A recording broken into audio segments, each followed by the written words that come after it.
నేను జిల్లా స్థాయిలో అందరికి లీడర్లకి మరియు ముఖ్యంగా మా గౌరవ ముఖ్యమంత్రి రేవంత్ రెడ్డి గారికి మరి ఇక్కడ కాన్స్టిట్యున్సీలో కూడా పెద్ద లీడర్లకి కేఎల్ఆర్ గారితో సహా అందరికీ కూడా నా పట్ల ఉన్న అభిమానానికి నేను అందరికీ కూడా కృతజ్ఞతలు తెలియజేస్తూ మరి ప్రతి పుట్టినరోజు ఇప్పుడు కూడా ఖచ్చితంగా అంటే కుటుంబ సభ్యులు ఇంట్లో వాళ్ళతో పాటు లేదా వాళ్ళకంటే ఇంకా మిన్నగా ఇక్కడ ఉన్న మా లీడర్లు కార్యకర్తలతోటి మరి పుట్టినరోజు జరుపుకోవడం చాలా సంతోషంగా అనిపిస్తుంది.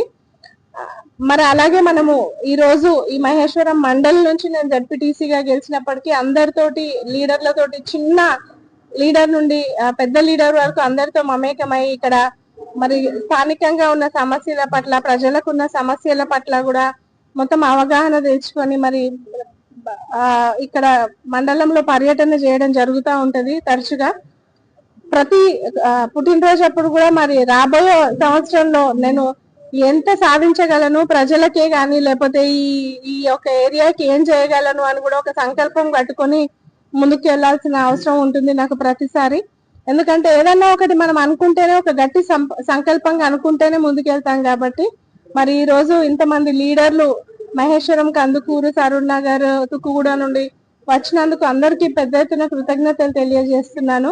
అలాగే మరి మనం అందరం కూడా ఒక బాధ్యత తీసుకున్నప్పుడు ఆ బాధ్యతకు అందం ఏంటంటే ఏదైనా గట్టిగా దిగాలి రంగంలోకి, ప్రజల పట్ల ఉన్న సమస్యల విధంగా పోరాడాలి. అలాగే మన గవర్నమెంట్ ఎన్నో మంచి పథకాలు మహిళలందరికీ కూడా ఇస్తుంది కాబట్టి ఇక్కడ మహిళలందరూ కూడా లీడర్లే గాని ప్రజలే గాని అవన్నీ గ్రహించి మరి వారు కూడా వారి చుట్టుపక్కల ఉన్న స్థానికంగా ఏమన్నా అభివృద్ధి చెందాలన్నా గానీ పార్టీ బలోపేతం కావాలన్నా గానీ అందరూ కూడా తోడ్పడాలని తెలియజేస్తూ మా మామయ్య గారైన తీగల కృష్ణారెడ్డి గారికి కూడా పెద్ద ఎత్తున కృతజ్ఞతలు తెలియజేస్తాను. ఎందుకంటే వారు చూపిన దారే నేను వారి అడుగుజాడల్లో నడుస్తున్నాను. వారు ఒక గొప్ప లీడరు. ముందు నుంచి అయినా గానీ వారు ప్రజలంటే వాళ్ళ సమస్యలన్నా గానీ ప్రజల్లోనే ఎప్పుడు ఉంటారు కాబట్టి వారికి కూడా నేను కృతజ్ఞతలు తెలియజేస్తున్నాను.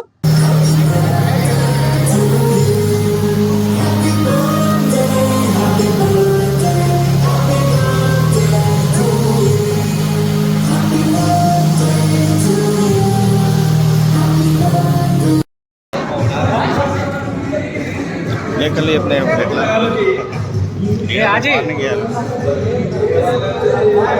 राइट